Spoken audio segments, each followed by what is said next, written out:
औरंगज़ेब ने करीब 100 से ऊपर मंदिरों को दान दिया था। एक जो आसाम में कामाख्या देवी का मंदिर है, मध्य प्रदेश में महाकाल का मंदिर है और वृंदावन में भगवान कृष्ण का मंदिर है। ये मैं 3 मुझे याद है। बहुत महत्वपूर्ण मंदिर है। महत्वपूर्ण, और तीनों को उसने दान दिया था। और रिचर्ड ईटन जो एक बहुत आर्कियोलॉजिस्ट हिस्टोरियन है, उन्होंने बताया औरंगज़ेब ने मंदिर तो तुड़वाए होंगे पर उसकी संख्या 11-12 से ज्यादा नहीं हो सकती, और जितने मंदिरों को उसने दान दिया वो संख्या उससे बहुत ज्यादा है। चित्र को पूरा नहीं देखा जाता। कोई कैनवास है, कैनवास के आप एक कॉर्नर पे देखकर उसको अगर कहते हैं कि ये पूरे कैनवास का ये सार है तो वो गलत होगा।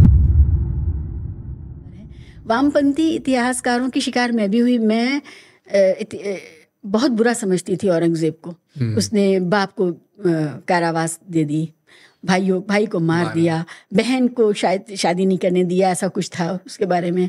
और फिर बहुत हिंदू मुसलमान भी किया।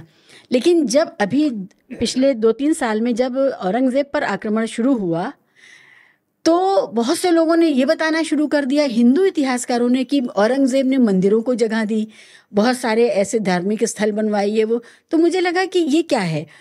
मैं तो उसको सिर्फ एक विलेन के तौर पे देखती थी, लेकिन जैसे ही कृपा हुई नफरती गैंग की उसके ऊपर तो मुझे पता चला उसके पर्सनालिटी के कुछ उज्जवल पक्ष भी हैं जी। क्या इतिहास में हम लोगों को ये नहीं पता चलने दिया जा रहा है? एक तरह से हम नैरेटिव बना रहे हैं कि जो बुरा है वो सिर्फ बुरा है और जो अच्छा है वो सिर्फ अच्छा है। जी। तो इसमें जो है कि जैसे औरंगजेब, कोई भी राजा, मैं कहता हूँ साहब, पूरा ब्लैक एंड वाइट प्रकार का वो बताना चाहते हैं कि मुस्लिम राजा सब ब्लैक, हिंदू राजा सब महान। ये एक मोटे तौर पे मैं बता रहा हूँ।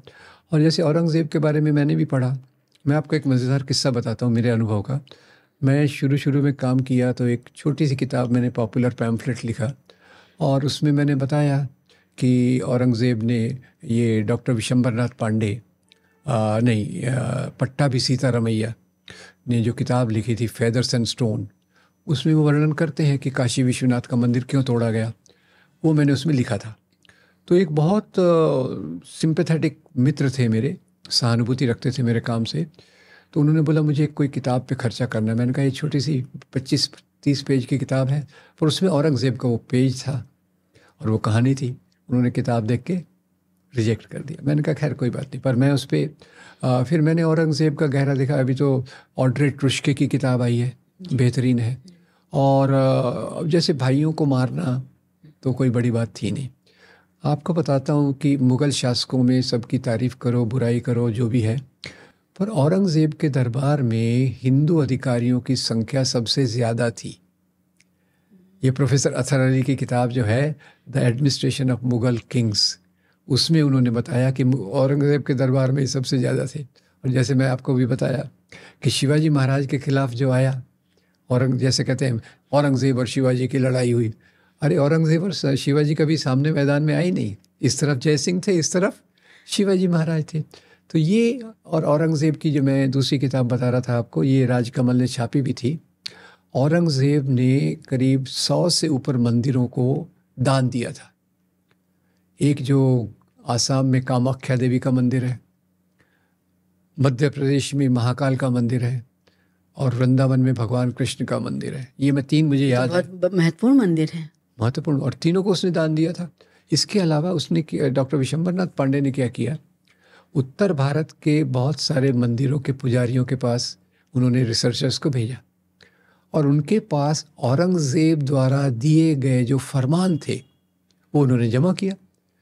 तो डॉक्टर विशंबरनाथ पांडे को भी हैरानी हुई। उन्होंने किताब के रूप में रखा और फरमान क्या थे, इस मंदिर को मैं इतनी जागीर देता हूँ, इस मंदिर को मैं सोने के आभूषण देता हूँ, इस मंदिर को इतना पैसा देता हूँ।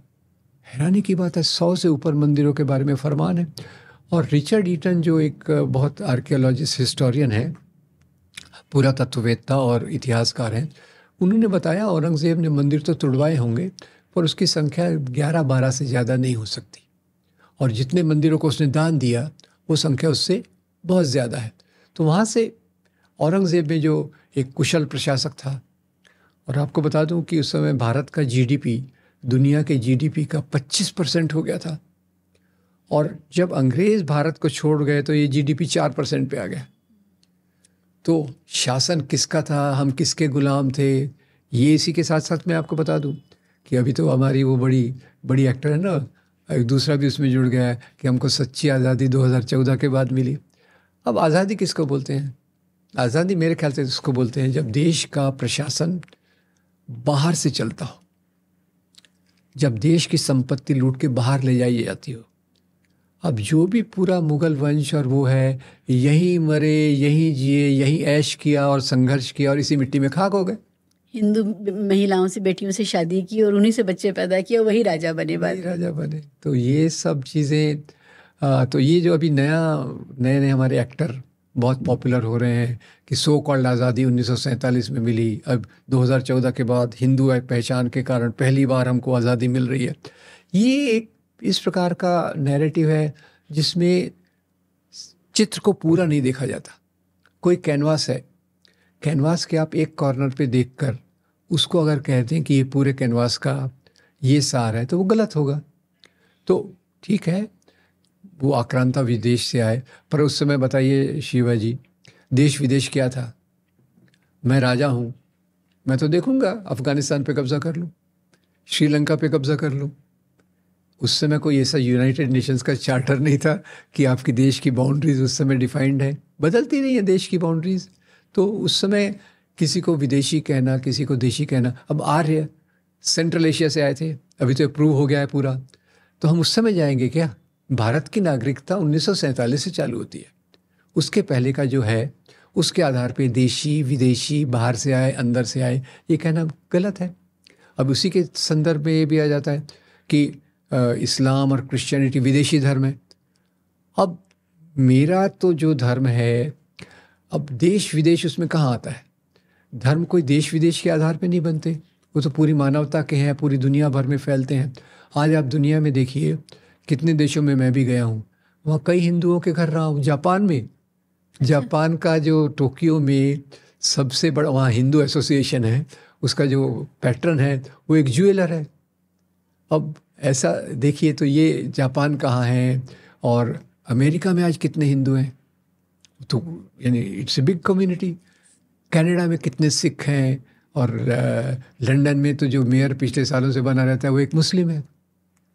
तो ये देश विदेश, ये देश की आज़ादी के साथ चालू होता है। और धर्म का तो कोई, अभी कितने नए नए धर्म आते हैं, ज़्यादा तो सक्सेसफुल नहीं होते आज के ज़माने में, पर ये कल्पना से मुस्लिम्स को विदेशी कह देना, क्रिश्चियंस को विदेशी कह देना, ये इसी कल्पना के आधार पे होता है जो बहुत संकुचित और सीमित है।